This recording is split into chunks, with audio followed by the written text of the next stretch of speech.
Hello, Noobs. So, we have started a new podcast for auditory listeners and it will be available on every major platforms.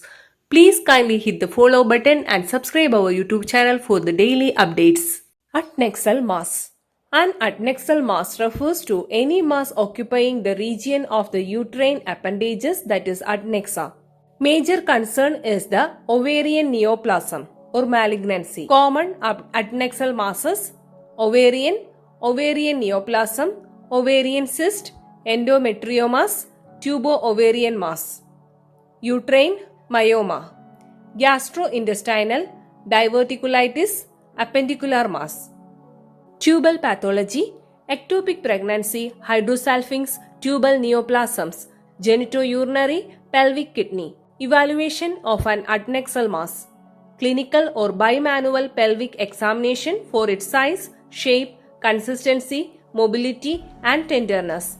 Transvaginal ultrasonography, whether the cyst is simple or complex, internal echoes, nodularity.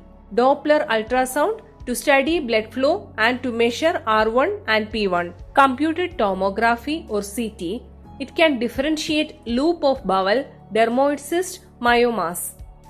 Magnetic resonance imaging or MRI is also helpful and it has no risk of ionizing radiation.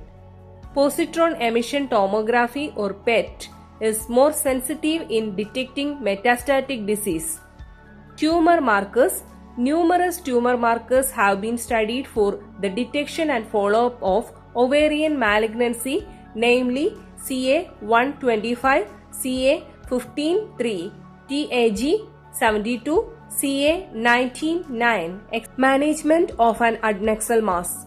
Whenever any adnexal mass is diagnosed, the management will depend mainly on nature of the mass, age of the woman.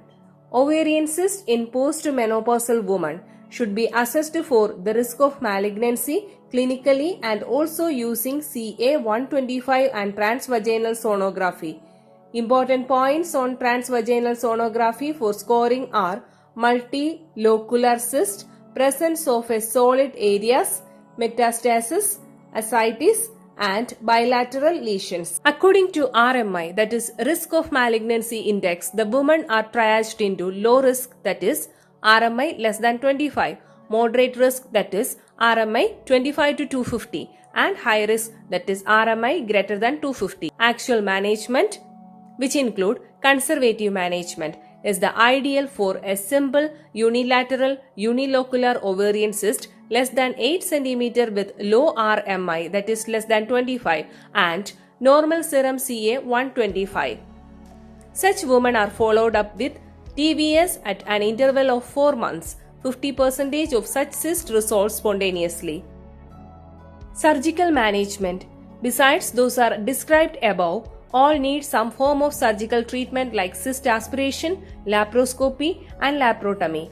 Cyst aspiration for cytological examination to differentiate benign from malignant tumors is done. It has the risk of intraperitoneal spread of malignant cells. In a postmenopausal woman, it is not recommended. Laparoscopic approach should only be made with moderate risk women, that is RMI 25 to 250. Cystectomy for young women and oophorectomy for postmenopausal women is recommended. Such women should be concealed pre-operatively, that a full staging laparotomy may be needed if evidence of malignancy is seen. Laparotomy: all ovarian cysts that are suspicious of malignancy, especially in a postmenopausal woman, RMI greater than 250 or with positive findings of laparoscopy, need a full staging laparotomy in a specialized center. Procedure include laparotomy, midline incision, peritoneal washing for cytology, staging, biopsies, total abdominal hysterectomy or TAH, bilateral salpingo-oophorectomy or BSO, infracolic omentectomy, selective pelvic and para-aortic lymphadenectomy. Thank you all. Have a nice day.